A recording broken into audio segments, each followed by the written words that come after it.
Coral Gables, Florida, a world-class city, a unique quality of life. Coral Gables has been growing smarter since its founding in the 1920s.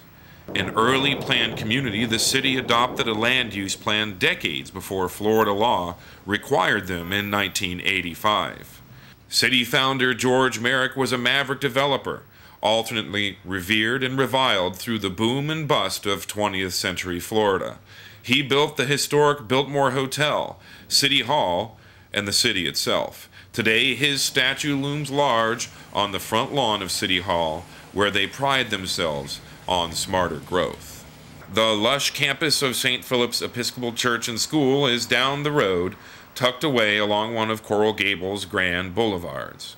One of many churches and private schools woven into the fabric of this South Florida bedroom community.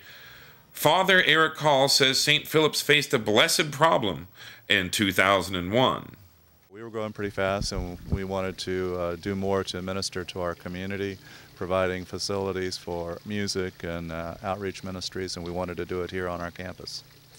The parish was growing robustly when churches were closing their doors across the country. Church leaders came up with a way to meet the need in 2001, but St. Philip's neighbors had other ideas, according to Coral Gables Mayor Don Slesnick. What we were being asked to do is to take and change some of the zoning for some of the lots adjoining the church and school and move them from residential to special use church-related or educationally related activities.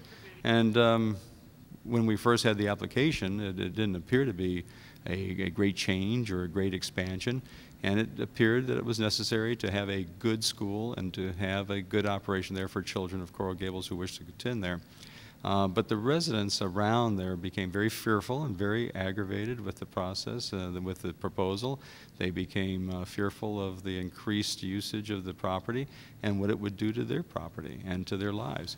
When the plans were made public, neighborhood reactions surprised Father Call. He served this flock for many years, and he had a vision of how to move it forward, and he was a bit shocked. I also think he found it very probably discouraging that his next-door neighbors were as adamant as they were about his planned expansion. Well, we were a little bit on the stunned side because we actually met with the neighbors beforehand, and between the second and third hearing of the planning committee, we were put on hold because one of our neighbors complained and got together with some of the other neighbors in the immediate area. And even though we did our own survey and produced our own survey and got all this positive feedback from everybody, it just took a couple of neighbors who, by the way, one of whom purchased their property after knowing that this plan was going to go through, and then decided it was a bad thing, and created a whole bunch of momentum to try to stop this plan that he already knew about before he bought the house. The expansion required amendments to the Coral Gables land use plan. Across 2 years, City Hall worked with both sides, the church and the neighbors, to come to a consensus. The mayor remembers that 8 public hearings and many more public meetings encouraged community input. The city even brought in an outside mediator to guide discussions. In the end, everyone walked away.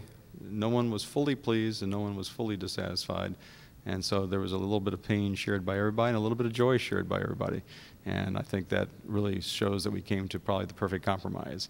But under hometown democracy, a proposed amendment to the Florida state constitution, all that discussion, hard work, and precise planning would have been wasted.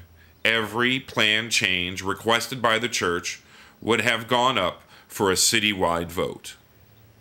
If hometown democracy were law, a small polarized group could bankroll an expensive ad campaign and affect a child's education.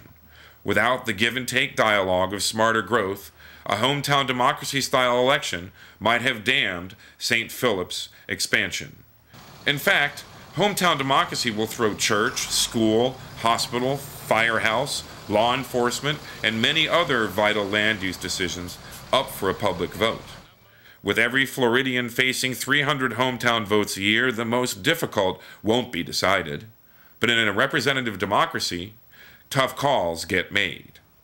We have been elected to make a final decision. And at one moment in time, having heard all the facts, having considered the arguments, and having digested and ingested all the facts and figures and so forth, someone's got to make a decision. Tough calls like the expansion of St. Philip's Church and School, where construction is now underway. And Coral Gables, this is Michael Caputo for Floridians for Smarter Growth.